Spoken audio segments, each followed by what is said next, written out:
C'est l'heure de la culture avec Isabelle Laillard. Bonsoir. Vous recevez ce soir Daniel Russo. Bonsoir. Merci beaucoup d'être avec nous. Bonsoir. Daniel Russo, un nombre impressionnant de films, de téléfilms, de séries. Vous faites du doublage aussi, les voix de Harvey Keitel, Danny DeVito, John Travolta et j'en passe, évidemment, du théâtre. En fait, on se demande quand vous dormez, mais ça, l'histoire ne le dit pas.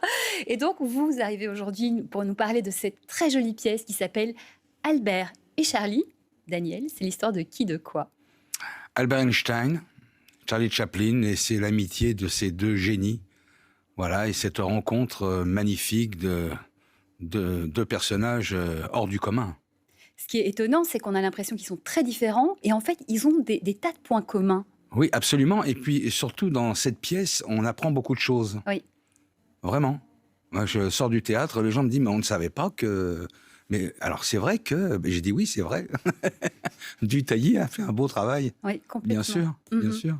Sur leur point commun, on peut peut-être s'arrêter 2 petites secondes. Donc, c'est 2 idéalistes. Ils ont tous les deux un amour incroyable pour la musique. Ils jouent du violon tous les deux. L'amour des femmes aussi. Alors, on le savait pour Chaplin. Un petit peu moins pour Einstein. C'est un petit coquin, en fait. C'était un petit coquin. Il cachait bien son jeu, quand même. avec son petit voilier.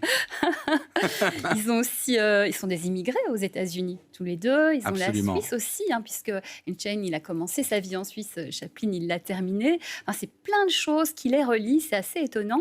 Qu'est-ce qui vous a le plus étonné, vous, dans la vie d'Einstein, puisque c'est vous qui jouez, d'ailleurs, on voit sur les photos, vous êtes méconnaissable, vous êtes Einstein. Qu'est-ce qui vous a le plus touché dans ce parcours? Quand j'ai lu la pièce, cette vie, elle est terrifiante en même temps.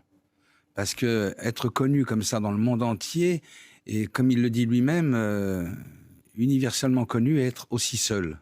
Ouais. Il a surtout été très seul. Alors on se dit, bon, c'est vrai que... Parce que fui par les autres ou... Non, c'était un loup solitaire. Un loup solitaire. Oui, absolument, parce que c'est vrai qu'il avait son jeune fils qui était interné, que sa fille aînée, il ne sait même pas ce qu'elle est devenue. Sa première femme est quand même devenue folle. Je veux dire, c'est une drôle de vie. Quand tu penses à ça, tu te dis, oh là là là là là là. Et en même temps, il y a tout ce positif sur son travail. Mm-hmm. Voilà. Là, j'adore la phrase quand il dit, c'est une chance immense que d'avoir son métier jusqu'au bout, quoi. Voilà. Il savoure son métier. Parce qu'il ne lui restait que ça. Et il n'y a surtout eu que ça dans sa vie. C'était très important, bien sûr. Mais Chaplin, si on regarde Chaplin, quand Einstein lui dit « Mais qu'est-ce que vous étiez venu chercher avant qu'il s'en aille ?» Il dit « Je voulais être le roi du monde. Il voulait être le roi du monde. Ouais, et ça les relie. Je vous propose peut-être, pour qu'on se mette dans l'ambiance de la pièce, de regarder un extrait de la bande-annonce. Quand Charlot monte sur cette locomotive... Ah non, Albert, c'est pas Charlot, c'est Buster Keaton. Ah oui, mais... quand il s'accroche à cette grande horloge... Ça, c'est Aaron Lloyd. Et je suis pas non plus le maigre tout pâle qu'on voit toujours avec le gros. Ça, c'est Laurel et Hardy. Dans une dictature, les gens sont gouvernés par la force et le mensonge. Dans une démocratie, uniquement par le mensonge. Enfin, je voulais savoir à quoi ressemblerait la lumière si on voyageait assis sur un rayon de soleil. Apprendre par cœur, obéir, jamais. Vous énervez pas, Albert. Oui. Ah, c'était un coléreux, hein. Oui. Alors justement, la gouvernante, qui est magnifiquement jouée par Elisa Benizio, pendant toute la pièce, ne veut pas qu'on énerve le professeur. Voilà, il ne faut pas l'énerver. Mais quand Chaplin arrive, c'est toujours des hurlements. Voilà, surtout que quand il arrive au départ, il va faire le dictateur. Le film. Et de dire à Albert Einstein, qu'est-ce que vous pensez d'une comédie sur Hitler? Il ne peut pas comprendre. Là, il ne peut pas comprendre. Hitler et comédie, c'est antinomique, c'est ça? Non, mais c'est assez incroyable, quoi. Et c'est vrai qu'après, c'est Chaplin qui revient et qui ne comprend pas, lui, alors, la bombe.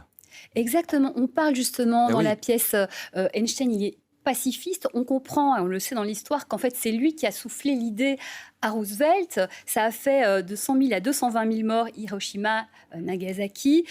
C'est le plus grand regret de sa vie, en fait, à Einstein. C'est l'erreur de sa vie, Ouais. bien sûr, mais il pensait vraiment que les Allemands pouvaient obtenir cette arme.